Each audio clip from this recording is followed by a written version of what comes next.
sustain. Nutrition. I hurt myself. Right then, Joe. So strong. Oh, phone. Oh, it's a flamingo, right? I don't know what are we talking about? The effects of sugar. The effects of the old sugar. So on a cellular level, what's happening inside your body when you eat sugar and why that's not good. Why we don't want to be taking in too much sugar. Okay, come. Yeah, cool. So basically any carbohydrates you eat will be broken down into its simplest form, which would be single cell to be absorbed. So complex carbs, as the name suggests, are more complex, so they're harder to break down, so it'll take longer to digest and get into your bloodstream, whereas the simple carbs, so stuff like table sugar, high fructose. Yeah, high fructose corn syrup and stuff like that is already down to kind of like 1 or 2 cells, so it's going to get into your system a lot quicker and affect your blood sugar levels. Yeah, so what happens then when the sugar enters your bloodstream is your body then releases insulin to deal with it. So depending on you as an individual will depend on how much insulin is released. The one thing we were just talking about now is your GSIS. There we go. So your glucose stimulated insulin response. Wordy. Yeah. Practice that 10 times. GSIS. Yeah, just in case I got it wrong. It's a 5-stage process. So when people are first born, they're kind of type 5 almost. So their body releases the correct amount of insulin to deal with the correct amount of sugar in your body. As you use insulin more and more, or you basically abuse it is probably the correct word. You then move down the stages, so your body then releases more and more insulin in its incorrect amounts for the amount of sugar that's released. If you do this too much, you go from stage 5 to 4 to 3 to 2, which is type 2 diabetes. It's a point of type 1 where your body doesn't produce any insulin at all. The problem you have here then is that a lot of people aren't on stage 5 because they've abused their sugar. As such, their bodies then release far too much insulin. So even when they have the complex carbs, their body still stores a lot of them. And this is kind of where some people, including my own problems, come with stuff like if it fits your macros, telling people that 100 grams of carbs is 100 grams of carbs. Now, if you are really, really overweight, even a Diet Coke can get your body releasing insulin. Now, for someone like me, who's not and is more athletic and everything else, a Diet Coke's not going to affect that in comparison to somebody who's morbidly obese anyway. So you need to keep that in mind, that your body may not deal with 100 grams of sugar the way that somebody else's does. If you are overweight and you have been eating a lot of sugar in the past, your body's not going to be very good at dealing with that. Well, this is why we say you kind of the leaner you get, or the more muscular you get, the easier it is, or the better you'll cope with carbohydrates. Yeah.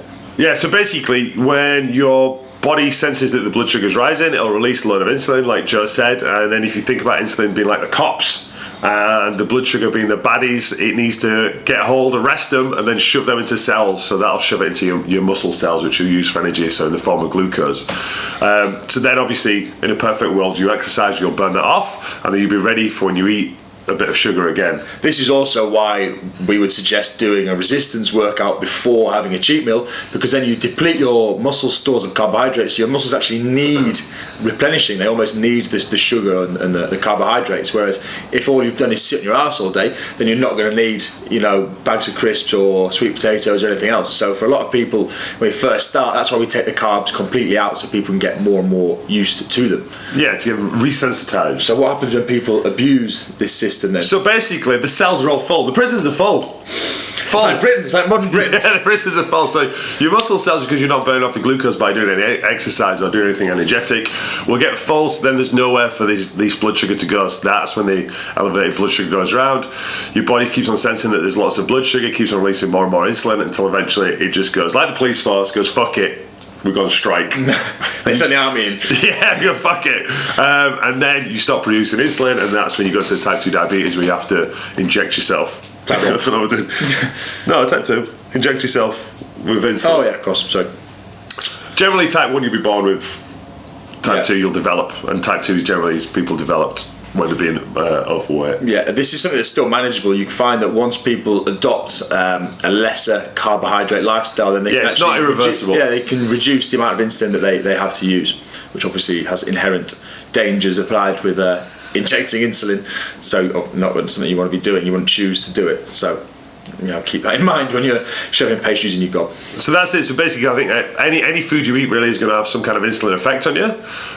So whether that's protein or fats as well, but the carbohydrates or the sugars are going to have the greatest effect. So that's the things you have to watch. So it's become more and more predominant now because of all the processed foods which contain a lot of sugars.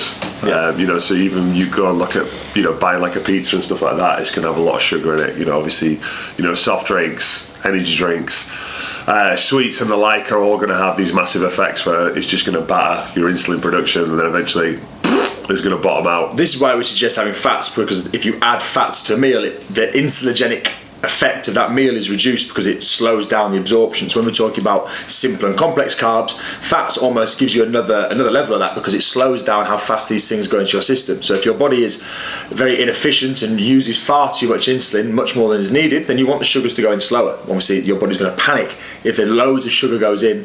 It's going to have to release more and more insulin. This is not a recommendation, but when people go to Nando's and get the fat-free yogurt, I think that's a good choice. That's not, because that's just like an absolute ridiculous amount of sugar. Yeah. If you have an ice cream, at least that contains the fat, which will slow down the absorption of the sugar, so you won't get as quick a spike. And I'm not saying go out and eat a lot of ice cream instead. I'm saying don't eat either of them. Yeah, homemade, like traditional ice cream, stuff like that that's been made like on a farm, is going to be a lot better than like Ben and Jerry's. If you live on a farm. Which has got 8 different types of sugar in. Yeah. So you just, be aware that things won't always just say sugar.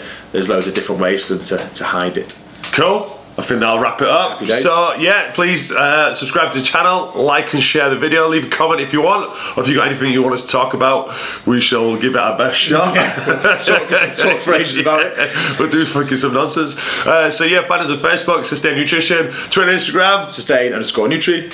fucking sparkling personality. And until next time, that's us. Goodbye.